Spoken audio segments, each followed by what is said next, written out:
ওরা কিন্তু একটা অন্য ফর্ম আর শেপে ওইটা করছে। মাওবাদ যা বলেছে সব যে একদম খাতায় কলমে তারা মানছে বা তাদের কাজের মধ্য দিয়ে মানছে এমনটা নয়। 3000 ফোর্স কখনো 10,000 বা 15,000 ফোর্সের বিরুদ্ধে লড়াই করতে পারে না।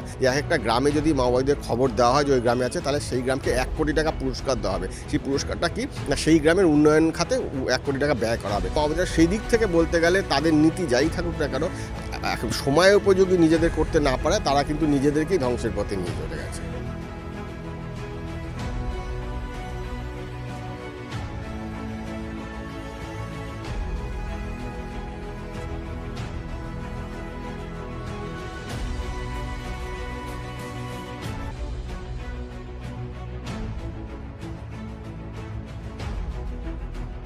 माओवादी का डेड बॉडी रिकवर की गए थे।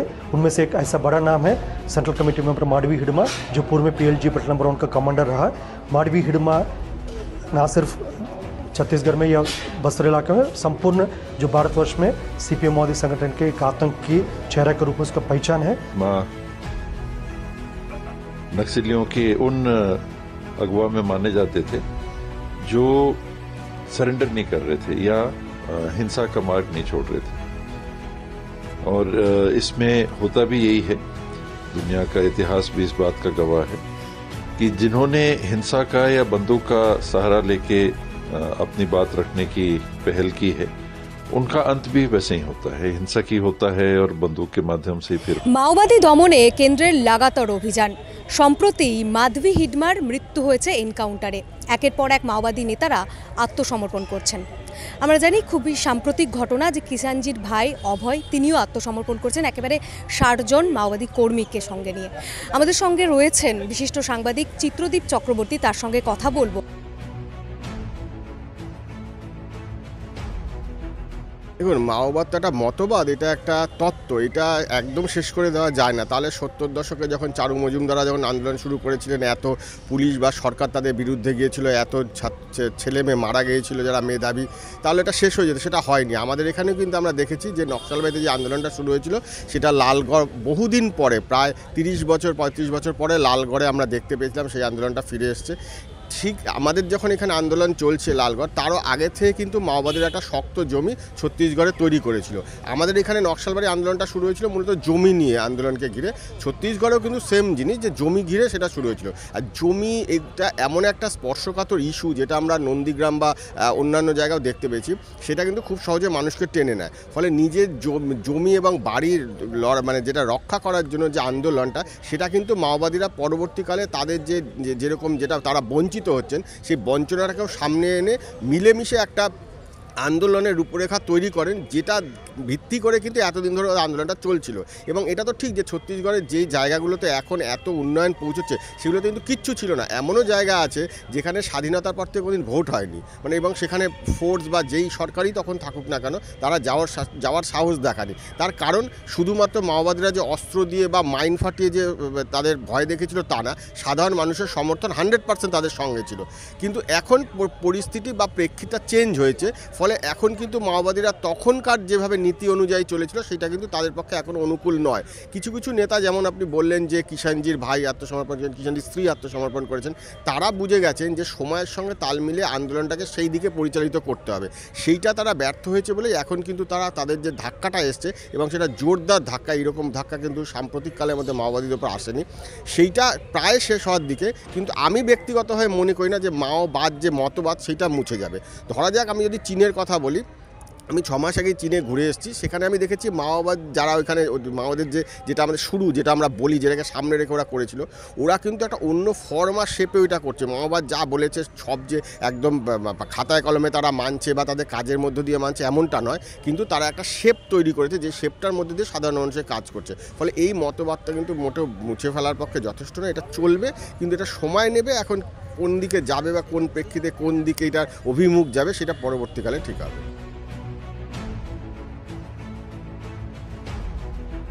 এই পরিস্থিতি তৈরি হলো, তার পেছনে মাওবাদীদের একটা, আমি যেটা বললাম, বড় ওদেরও একটা ভূমিকা আছে, সেটাকে আমি ভুলই বলবো। তার কারণ ধরুন মাওবাদীরা, আমরা স্কোয়াড মেম্বার কত ছিল আমি আমরা একটা অ্যাপ্রক্সিমেট যদি ধরে নিই, ওরা আমি যখন ছত্তিশগড়ে ওদের ওখানে গিয়েছিলাম, আমি 5 বার গিয়েছি, ও 2 বার ওদের ডেরাতে ছিলাম। সেক্ষেত্রে ওরা তখন বলেছিল ওদের সব মিলিয়ে, তখন আমি বলছি বেশ কয়েক বছর আগেকার কথাটা, সব মিলিয়ে ওই সংখ্যাটা দাঁড়াবে হচ্ছে 1003 বা 4 মতো, যেটাকে ওরা যোদ্ধা বলে, স্কোয়াড মেম্বার বলে। কিন্তু সেইখানে যেখানে কেন্দ্রীয় সরকার যেখানে ঠিক করে দিয়েছে একটা ডেডলাইন, এবং সেইখানে যখন প্রায় 15 থেকে 20 হাজারের একটা ফোর্স নামিয়েছে, তখন কিন্তু সহজেই অনুমেয় যে এই 3000 ফোর্স কখনো 10,000 বা 15,000 ফোর্সের ভিতরে লড়াই করতে পারে না। আধুনিক যে যোগাযোগ ব্যবস্থা হয়েছে সেটার কাছে ওরা পরাজিত হয়েছে, কারণ ড্রোন উড়িয়ে দেখে নিচ্ছে সরকার যে কোথায় মাওবাদীদের ঘাঁটি আছে, সেখানে গিয়ে অ্যাটাক করছে, প্লাস জনসাধারণের থেকে বিচ্ছিন্ন হয়ে যাওয়া মাওবাদীরা। আমি একটা ঘটনার কথা বলি, বেশ কিছুদিন আগে ছত্তিশগড়ে একটা হয়েছে, বেশ কিছু মানে এটা বছর খানেক আগে, সেখানে প্রদীপ বলে একজন গ্রামবাসী, তাকে পুলিশ ধরে নিয়ে যায় মাওবাদী সন্দেহে যে সে মাওবাদীদের সঙ্গে যুক্ত, তাকে তুলে নিয়ে চলে যায়। তারপর তাকে তুলে নিয়ে যাওয়ার পর বেশ কিছুদিন সে জেল খাটে, সে কিন্তু আসলে মাওবাদী ছিল না, সে তুলে নিয়ে জেল খাটে। সে যখন ফিরে আসে তখন মাওবাদীদের সন্দেহ হয় যে মাওবাদীরা সম্ভবত সে পুলিশকে খবর দিয়ে দিচ্ছে, ফলে মাওবাদীরাই তাকে খুন করে। এবার যেটা হয় সেটা হচ্ছে গ্রামবাসীরা তখন মাওবাদীদের বিরুদ্ধে চলে যায়, যে যেই ছেলেটি তোমাদের দাগিয়ে দিয়ে, তোমার মাওবাদী দাগিয়ে দিয়ে যাকে জেলে নিয়ে যাওয়া হয়েছিল, এতদিন জেল খাটলো, সে ফিরে আসার পর কেন মাওবাদীরা তাকে খুন করবে? এই যে জনবিচ্ছিন্ন হয়ে যাওয়া, প্লাস সরকার যেভাবে উন্নয়ন করেছে, এক একটা গ্রাম পিছু সরকার ঘোষণা করে দিয়েছিল যে এক একটা গ্রামে যদি মাওবাদীদের খবর দেওয়া হয় যে ওই গ্রামে আছে, তাহলে সেই গ্রামকে 1 কোটি টাকা পুরস্কার দেওয়া হবে। সেই পুরস্কারটা কি না, সেই গ্রামের উন্নয়ন খাতে 1 কোটি টাকা ব্যয় করা হবে। প্লাস যোগাযোগ ব্যবস্থা, এই যে হিদমার যে গ্রামটা পূর্বাতিক বলা হয়, ওই গ্রামের মতো প্রত্যন্ত গ্রাম ভারতবর্ষে খুব কম আছে, এবং দুর্গম এবং প্রত্যন্ত। সেইখানে কিন্তু এখন স্বাস্থ্যকেন্দ্র করা হয়েছে, সেখানে যোগাযোগ ব্যবস্থা উন্নত করা হয়েছে, সেখানে রাস্তার উন্নতি করা হয়েছে, সেখানে লোকে মাসে শেষে যে মানে মিনিমাম বাঁচার জন্য যে সমস্ত জিনিস দরকার সেগুলো পাচ্ছে, এবং পাশাপাশি একাধিক পুনর্বাসন প্রকল্পে সরকার কাজ করেছে। এগুলো কিন্তু ব্যাপকভাবে লোকের মনে একটা প্রভাব বিস্তার করেছে। ফলে মাওবাদীরা সেই দিক থেকে বলতে গেলে তাদের নীতি যাই থাকুক না কেন, সময় উপযোগী নিজেদের করতে না পারে, তারা কিন্তু নিজেদেরকেই ধ্বংসের পথে নিয়ে চলে গেছে।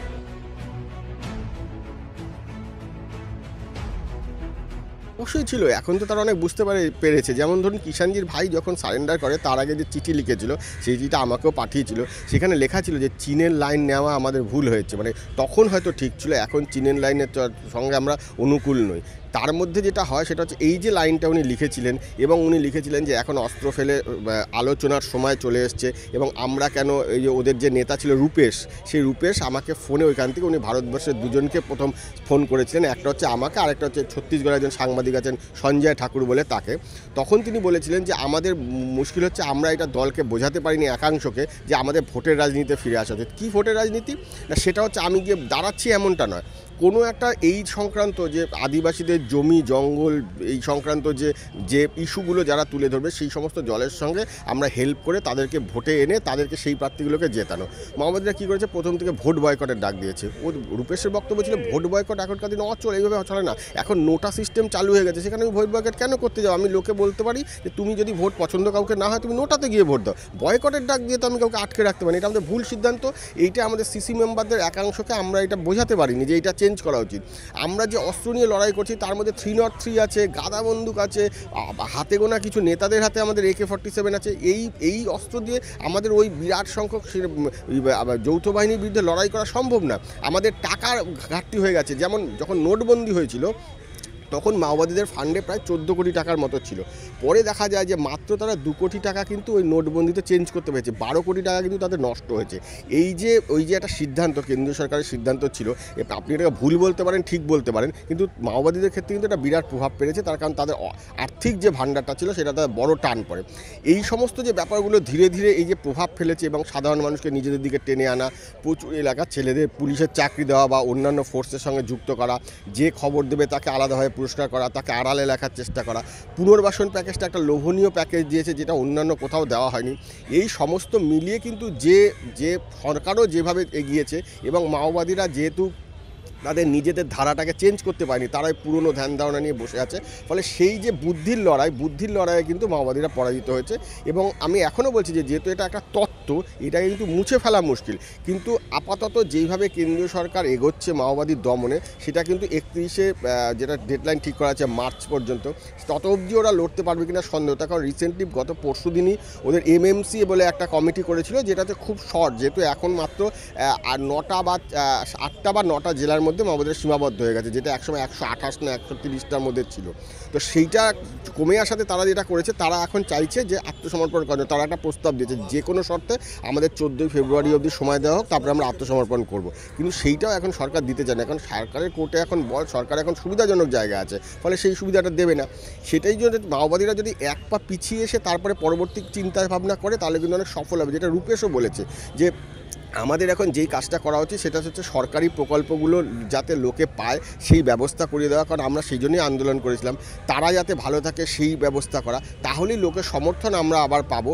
এবং সেক্ষেত্রে যদি কোনো অন্যায় দেখি, কোনো দুর্নীতি দেখি, সেক্ষেত্রে লড়াই করাটা হচ্ছে আমাদের এখন কাজ হতে পারে। শুধুমাত্র বন্দুক নিয়ে মাইন ফাটিয়ে সেনা জওয়ানদের মারা আমাদের কাজ হতে পারে না। এবং কারণ আমরা কোনো উন্নয়নের কাজ আদিবাসীদের কাছে পৌঁছে দিতে পারবো না, আমার দলের ক্ষমতা নেই, যেহেতু আমরা ভোটের রাজনীতিতেই বিশ্বাস করি না। ফলে এতগুলো নেগেটিভ জায়গায় গিয়ে মাওবাদীরা কিন্তু নিজেদের সেন্ট্রাল কমিটি বলুন বা পলিট ব্যুরো মেম্বার বলুন, তারা কিন্তু এই সিদ্ধান্তটা নিতে পারেনি। এটা একটা ক্রাইসিস তৈরি হয়েছে, তার কারণ কিষাণজি মারা গেছেন, গণপতি সরে গেছেন, বাসবরাজু মারা গেছেন। ফলে ওদের যে থিঙ্ক ট্যাঙ্ক সেটা কিন্তু পুরোটা আর শেষ। ফলে এখন যারা লিডার, তারা কিন্তু এই আন্দোলনের ধারাটাকে নেওয়ার পক্ষে যথেষ্ট না। হিদমানও সেই পরিণত হিদমা ছিল না, হিদমা ছিল বেসিক্যালি স্কোয়াড মেম্বার। কিন্তু সেই যে বললাম যে স্কোয়াড ওই লড়াই, মানে ওই অস্ত্র নিয়ে এখনকার যা বাহিনী, তার সঙ্গে লড়াই করা সম্ভব না। ফলে অসম একটা লড়াইয়ে গিয়ে মাওবাদীরা কার্যত কিন্তু নিজেদের ধ্বংসের পথে নিয়ে গেলেন। আলোচনার মাধ্যমে আরও আগে যদি তারা চিন্তাভাবনা করতেন, যদি আলোচনা করতেন, তাহলে আমার মনে হয় মাওবাদীদের এইভাবে যে যেভাবে ওরা শেষের শুরু হয়ে গেছে, সেইটা কিন্তু তারা নিজেরা খানিকটা কমাতে পারতেন।